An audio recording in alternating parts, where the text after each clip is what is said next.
पास मेरा ज़िक्र हो और वो मुझ पर दुरूद शरीफ ना पढ़े।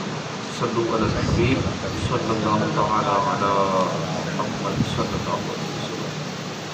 हज़रत सैयदना अबू हुरैरा रज़ियल्लाहु अन्हु से रिवायत है कि मदीने के ताजदार सल्लल्लाहु अलैहि वसल्लम ने फरमाया, तुम में रात और दिन के फरिश्ते बारी बारी आते हैं और फजर और असर की नमाज़ों में जमा होते हैं।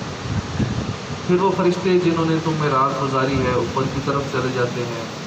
अल्लाह पाक बाखबर होने के बावजूद उनसे पूछता है, तुमने मेरे बंदों को किस हाल में छोड़ा? वो अर्ज़ करते हैं, हमने उन्हें नमाज पढ़ते छोड़ा, और जब हम उनके पास पहुँचे थे तब भी वो नमाज पढ़ रहे थे। मुफ्ती अहमद यार खान इस हदीस पाक के इस हिस्से फजर और असर की नमाज़ों में जमा हो जाते हैं। ये तहत फरमाते हैं, यहाँ फरिश्तों से मुराद या तो अमाल लिखने वाले 2 फरिश्ते हैं या इंसान की हिफाजत करने वाले 60 फरिश्ते। हर नाबालिग के साथ 60 फरिश्ते रहते हैं और बालिग के साथ 62। इसलिए नमाज के सलाम और दीगर सलामों में इन फरिश्तों की भी नियत की जाती है। इन मलाइका की ड्यूटियाँ बदलती रहती हैं दिन में और रात में, मगर फजर और असर में इसलिए फरिश्ते जाने नहीं पाते कि अगले ड्यूटी वाले आ जाते हैं, ताकि हमारी इब्तदा और इंतहा यानी शुरू करने और ख़त्म करने की कैफियत के गवाह ज़्यादा हों। इस हिस्से ऊपर की तरफ चले जाते हैं। ये तहत लिखते हैं कि अपने हेड क्वार्टर की तरफ जहाँ उनका मकाम है।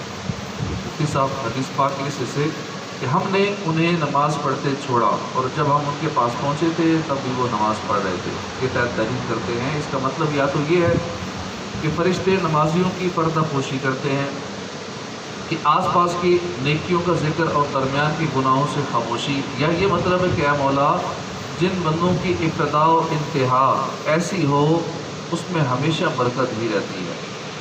नमाज एक आला इबादत है, इसके बारे में सवाल जवाब होता है। नमाज फजर और असर दीगर नमाज़ों के मुकाबले में आज़म है, यानी ज़्यादा अज़मत वाली हैं। इस हदीस पाक में इन दोनों औक़ात के शरफ़ की तरफ इशारा है, यानी अज़मत व बुज़ुर्गी की तरफ इशारा है, क्योंकि फजर की नमाज के बाद रिज़्क़ तक़सीम होता है, जबकि दिन के आखिरी हिस्से यानी असर के वक्त में आमाल उठाए जाते हैं। तो जो शख्स इन दोनों वक्तों में मसरूफ़ इबादत होता है उसके रिज़्क़ व अमल में बरकत दी जाती है। ये उम्मत तमाम उम्मतों से अफजल है और इस उम्मत के अफजल होने से अल्लाह के प्यारे और आखिरी नबी का तमाम अंबिया कराम से अफजल होना लाजिम आता है।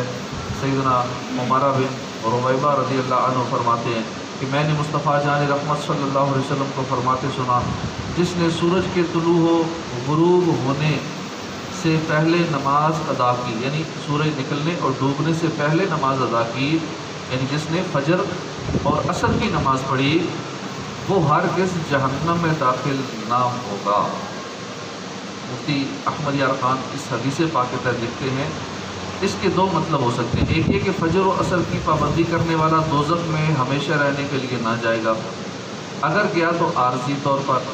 लिहाजा ये हदीस इस हदीस के ख़िलाफ़ नहीं कि बाज़ लोग क़यामत में नमाज़ें लेकर आएंगे मगर उनकी नमाज़ें अहले हुकूक को दिलवा दी जाएंगी, यानी जिनके हुकूक पामाल किए होंगे उनको दिलवा दी जाएंगी, यानी जिस पे जुल्म किया होगा, जिस किसी की ग़ीबत की होगी, दिल आज़ारी की होगी, सताया होगा, तंग किया होगा, कर्ज़ा दबा लिया होगा, पैसे दबा लिए होंगे, तो ऐसों को नमाज़ें दी जाएंगी। दूसरा ये कि फजर असर की पाबंदी करने वालों को इंशाअल्लाह बाकी नमाज़ों की भी तौफ़ीक मिलेगी और सारे गुनाहों से बचने की भी, क्योंकि यही नमाज़ें ज़्यादा नफ्स पर भारी हैं। जब इन पर पाबंदी कर ली जाए तो बकिया नमाज़ें भी उन पर पाबंदी करेगा। लिहाजा इस हदीस पर यह एतराज़ नहीं है कि नजात के लिए सिर्फ ये 2 नमाज़ें ही काफ़ी हैं, बाकी की ज़रूरत नहीं है, बाकी की तौफ़ीक मिल जाती है। ख्याल है कि 2 नमाज़ों में दिन रात के फरिश्ते जमा होते हैं। नीज़ ये दिन के किनारों की नमाज़ें, नीज़ ये दोनों नफ्स पर भारी होती हैं। सुबह सोने का वक्त है और असर का वक्त ये कारोबार के फ़रोग़ का ज़ोर शोर का वक्त है, लिहाजा इन नमाज़ों का दर्जा ज़्यादा है। अल्लाह पाक हमें 5 नमाज़ें पाबंदी से अदा करने की तौफ़ीक़ अता फ़रमाए। آمین بجاہ النبی الامین صلی اللہ علیہ وآلہ وسلم۔ الحمدللہ رب العالمین۔